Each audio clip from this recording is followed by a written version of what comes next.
अस्सलाम वालेकुम प्यारे दोस्तों और बच्चों। आज की कहानी का नाम है कम अकल बूढ़ा। किसी शहर में एक तजुर्बेकार हकीम रहता था। अल्लाह ताला ने उसके हाथ में शिफा बख्शी थी। लोग दूर दूर से इलाज करवाने उसके पास आया करते थे। एक दफा का जिक्र है कि उस हकीम के पास एक बूढ़ा शख्स आया। वो हकीम से अपना इलाज करवाने का ख्वाहिशमंद था। हकीम साहब, मैं ज़ईफ दिमाग में मुब्तला हूँ। बूढ़े ने अपना मर्ज बयान किया। ये दिमागी कमजोरी तुम्हारे बुढ़ापे की वजह से है। हकीम साहब ने कहा, मुझे अपनी आंखों से ठीक तरह नजर नहीं आता। बूढ़े ने बताया, मेरी कमर में भी दर्द रहता है। हकीम साहब, बूढ़े ने शिकायत की। हकीम साहब, खाना हजम नहीं होता।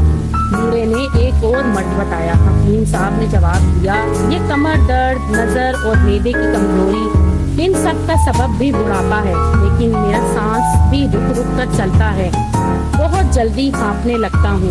बूढ़े ने कहा, जी जनाब, आप ठीक कह रहे हैं। जब आदमी बूढ़ा हो जाता है तो हर तरह की बीमारियां उसे घेर लेती हैं, हत्ता कि सांस भी रुकने लगता है।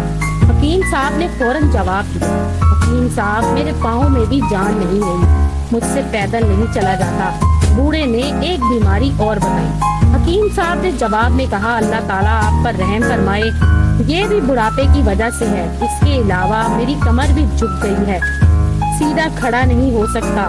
बूढ़े ने कहा, हकीम ने बताया, इसका सबब भी बुढ़ापा है। हकीम के जवाबात सुनकर बूढ़ा झुंझुला गया। उसने गुस्सीले लहजे में कहा, अरे तुम कैसे हकीम हो, एक ही बात दोहराते हो, बुढ़ापा बुढ़ापा।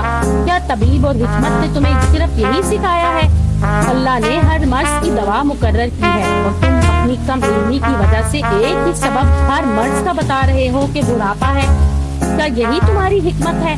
हकीम ने सब्र और तहम्मुल से जवाब दिया, ए कम अकल बूढ़े, तुम्हारा ये गुस्सा भी बुढ़ापे की वजह से है।